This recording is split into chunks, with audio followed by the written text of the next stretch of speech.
Hai, masih bersama saya Mr. G bicara. Tentu saja bicara tentang kebenaran berdasarkan fakta, data, dan realita. Diakui atau tidak, persoalan gugatan cerai Baim Wong kepada Paula Verhoeven di Pengadilan Agama Jakarta Selatan adalah yang terheboh di tahun ini, tahun 2024. Begitu banyak persoalan gugatan perceraian, baik di kalangan warga masyarakat maupun artis. Namun tidak sepelik ini, tidak serumit ini. Ini mengundang begitu banyak perhatian publik. Mass media, media sosial, media massa mengabarkan berita ini sampai berjilid-jilid. Ya, mungkin ada yang senang, mungkin juga ada yang mengatakan membosankan. Tapi ini sebuah pelajaran bagi kita semua. Baim Wong menikah tahun 2019. Ya, 2018 lamaran, 2019 pernikahan, dan 2019 memiliki anak, ya, Kiano. Kemudian 2021 lahirlah anak kedua, Kenzo. Ya, sejujurnya di awal saya mengidolakan keduanya, Baim Wong dan Paula Verhoeven. Namun ketika terlihat jelas karakter Baim Wong akhir-akhir ini, sejak tanggal 8 Oktober 2024, saya secara pribadi tidak lagi simpati ketika Baim Wong dan juga pengacaranya mengadakan konferensi pers dengan mengungkapkan adanya pihak ketiga yang kata pengacaranya adalah pagar makan tanaman. Saya pernah mendengar sebuah kalimat bijak yang mengatakan bahwa kesalahan istri tak lepas dari kesalahan suami. Tentu saja, jika istri kita melakukan perbuatan yang salah, itu andil dari kita sebagai suami. Apakah kita membiarkan istri-istri kita melakukan kesalahan? Tentu tidak, karena kesalahan istri adalah cerminan dari kesalahan suami. Saya ingin mengulik ini semua, teman-teman, karena ada peristiwa ini adalah baru kali ini terjadi. Kenapa demikian? Kita mulai dari awal. Menurut informasi yang saya dapatkan, peristiwa ini berawal dari November tahun 2021 23. Ada persoalan antara keduanya. Namun katanya sudah mencoba untuk memperbaiki. Pada akhirnya di bulan April 2024, Baim Wong, ini menurut informasi ya, meninggalkan rumah yang ketika itu ditinggali oleh Paula. Baim Wong memilih ke kantor ya TWE, Tiger Wong Entertainment.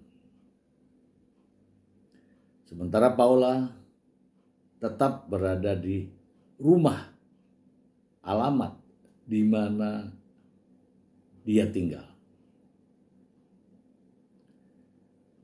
Pada bulan April juga, Paula Verhoeven berkonsultasi dengan seorang ahli hukum terkait dengan permasalahan rumah tangga. Di sini, Paula Verhoeven tidak menyinggung masalah perceraian. Singkat kata, Paula Verhoeven berangkat umroh, ingin meminta petunjuk kepada Yang Maha Kuasa terkait dengan persoalan rumah tangganya.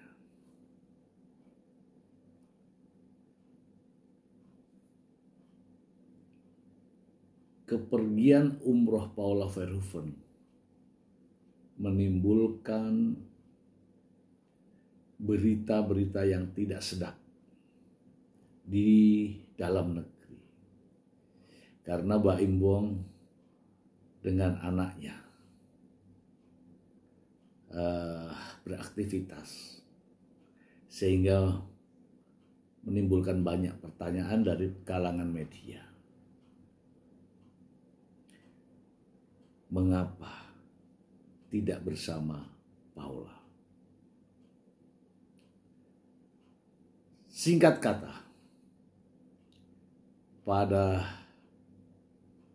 tanggal 8 Oktober 2024, Baim Wong dan pengacaranya menggelar konferensi pers. Dari konferensi pers ini kemudian muncul pernyataan-pernyataan dari sahabat-sahabat Baim Wong. Dengan munculnya pernyataan sahabat-sahabat Baim Wong ini, kita semua menduga bahwa selama ini Baim Wong curhat tentang persoalan ini, tentang permasalahan rumah tangganya kepada sahabat-sahabatnya. Seperti kita ketahui bersama, Baim Wong dekat dengan Nikita Mirzani. Alhasil, pengacara Nikita Mirzani, Fahmi Bahmid, pun menjadi pengacara Baim Wong. Dalam konferensi pers tersebut, Fahmi Bahmid mengatakan bahwa telah mendaftarkan gugatan cerai melalui Accord pada tanggal 7 Oktober 2024 dan diterima secara resmi tanggal 8 Oktober 2024. Setelah itu konferensi pers. Dari konferensi pers ini banyak pemberitaan tentang adanya gugatan cerai Baim Bong kepada Paula Verhoeven ini dikarenakan Paula Verhoeven selingkuh. Sidang mulai berjalan. Pertama kali sidang, keduanya hadir, Baim Bong dan Paula Verhoeven. Kedua juga hadir, dan seterusnya. Di awal sidang, pihak Baim Bong menghadirkan 43 bukti yang diserahkan kepada pihak hakim untuk membuktikan, untuk memberikan penjelasan bahwa benar Paula Verhoeven selingkuh versi pihak Baim Bong. Pada sidang berikutnya, rupa-rupanya bukti yang 43 tersebut menjadi 71. Paula Verhoeven sudah memberikan pernyataan melalui media sosialnya. Yang intinya adalah apa yang dinarasikan terkait dengan yang beredar selama ini, itu semua tidak benar. Dan menyebut nama Allah ketika ia mengatakan berserah diri kepada Yang Maha Kuasa. Semua itu tidak benar. Belakangan, bukti yang 71 jumlahnya menjadi 79. Sangat mengagetkan. Timbullah pertanyaan. Sebenarnya Paula Verhoeven ini siapa?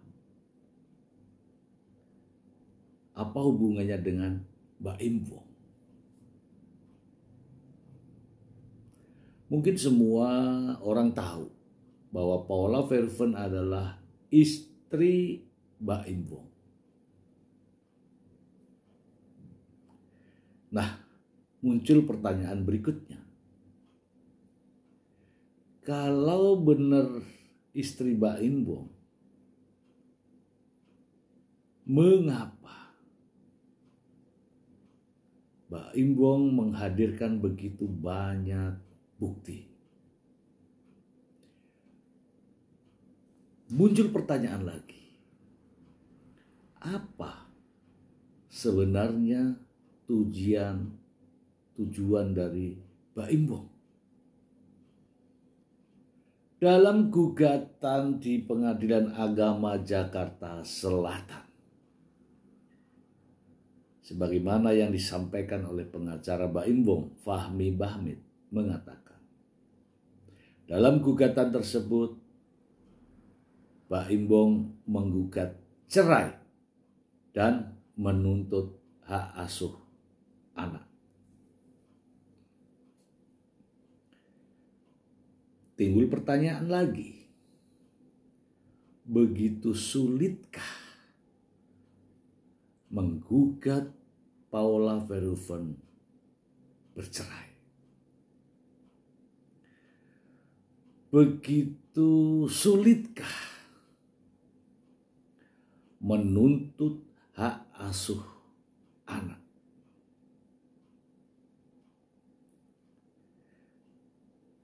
Saya mencoba mencari jawaban dari semua pertanyaan ini. Saya melihat bahwa untuk menggugat cerai istri tidak perlu bertele-tele. Kata Hotman Paris Hutapea, dia mengatakan, dalam gugatan cerai, inti masalah rumah tangga adalah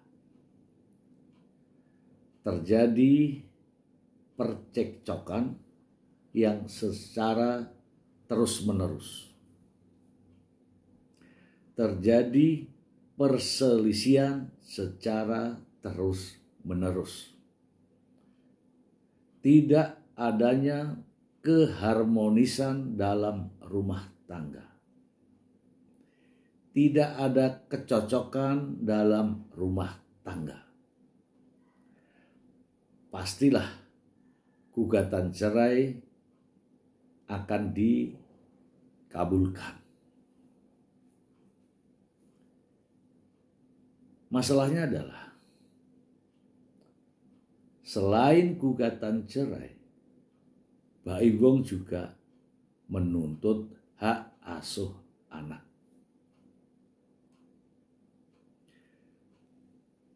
Dalam kompilasi hukum Islam dijelaskan bahwa akibat perceraian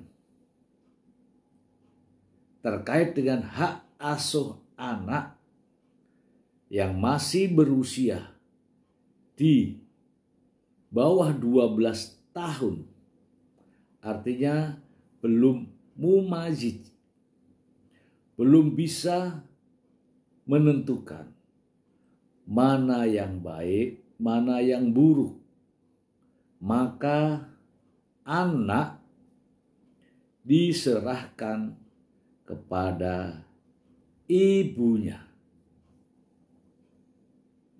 Sekali lagi, diserahkan kepada ibunya.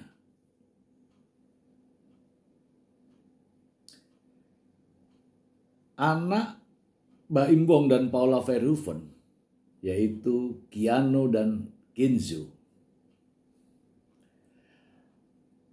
bahkan masih berusia di bawah 5 tahun.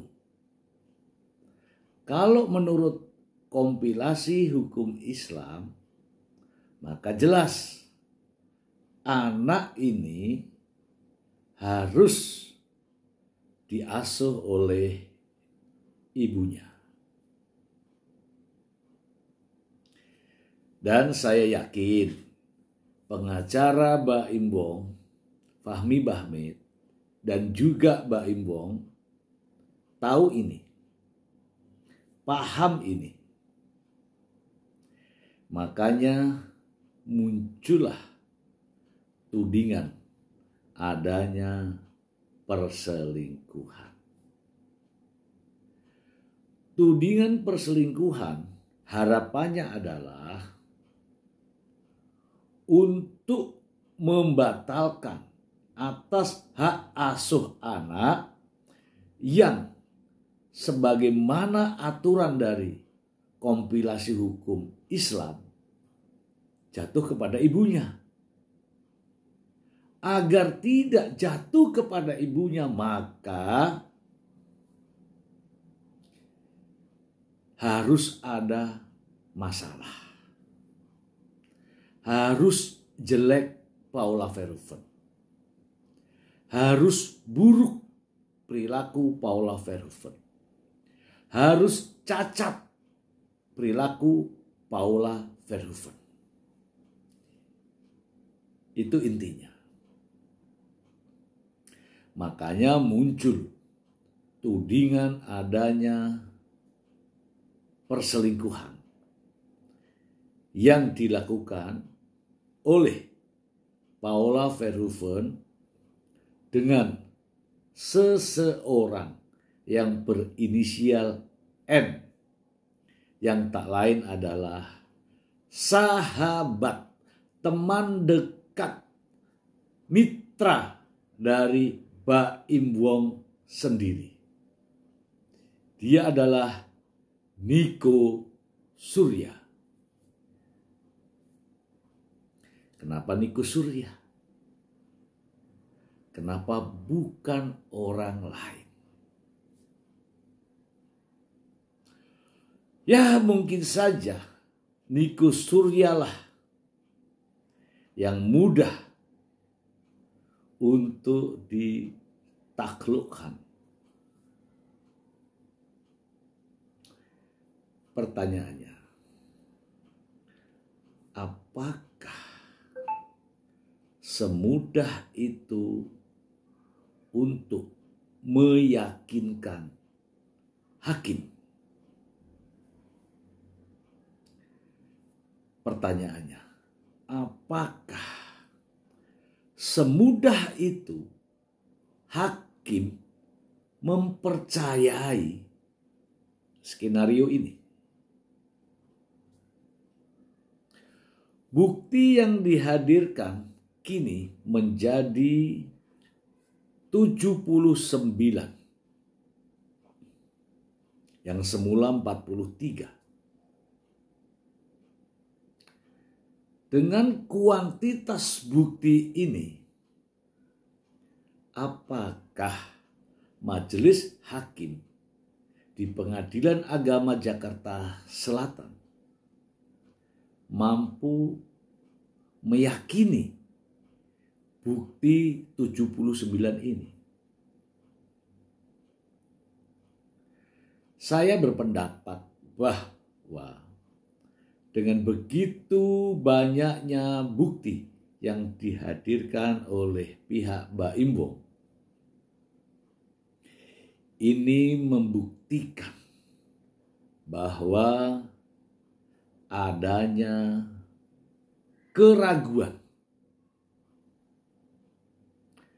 Ini membuktikan adanya ketidakyakinan pihak Baim Wong. Dan juga ini membuktikan bahwa terjadi kepanikan. Ketika 79 bukti ini tidak terkait dengan adanya tudingan perselingkuhan, maka tetap saja hak asuh anak akan jatuh kepada Paula Verhoeven. Tidak ada yang bisa mengingkari undang-undang yang jelas mengaturnya bahwa anak yang masih berusia di bawah 12 tahun pasti akan jatuh kepada ibunya. Saya rasa upaya Baim Wong ini akan sia-sia. Dengan begitu banyak bukti,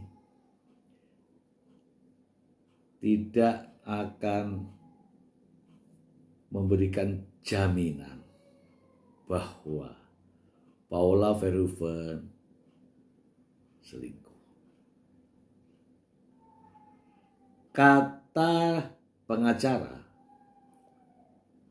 mengatakan bahwa ada kejadian yang luar biasa. Ada sesuatu yang terjadi dan luar biasa. Bunyi dalam kompilasi hukum Islam jelas. Jelas dan semua orang bisa membacanya. Bahwa anak yang masih di bawah 12 tahun akan jatuh kepada ibunya. Dan hakim pasti tidak akan berani mengambil keputusan lain selain apa yang ada di dalam undang-undang. Saya rasa upaya upaya Mbak Im Wong dengan menghadirkan pengacara yang begitu membela Mbak Im Wong, yang ya saya kira wajar ya, karena sang pengacara mendapatkan bayaran besar dari Mbak Im Wong. Kewajibannya adalah membela mati-matian. Ya kalau perlu, bagaimana caranya agar hak asuh anak ini jatuh kepada ayahnya. Bila perlu, walaupun Paula Verhoeven tidak melakukan, harus selalu disuarakan dengan kalimat-kalimat yang menggebu-gebu, berapi-api. Telah terjadi hal yang luar biasa. Telah terjadi sesuatu. Apa namanya kalau bukan muhrimnya? Dan seterusnya. Ini adalah upaya. Tidak bisa disalahkan. Upaya agar membangun persepsi di masyarakat. Upaya agar kliennya tetap percaya sudah taken kontrak. Namun masyarakat Indonesia, terlebih-lebih Pak Hakim, tidak percaya dengan ini semua. Buktinya, mayoritas rakyat Indonesia memberikan dukungan kepada Paula Verhoeven. Ada yang mendukung Mbak Im Wong, tapi tidak sebanyak yang mendukung Paula Verhoeven. Dan prinsip-prinsip hakim dalam mengambil keputusan adalah untuk keadilan sebagaimana norma-norma hukum yang ada dan dari keyakinan hati hakim. Saya meyakini hak asuh anak akan jatuh kepada ibunya. Ini adalah drama yang berseri. Kita akan menunggu seri berikutnya. Semoga bermanfaat.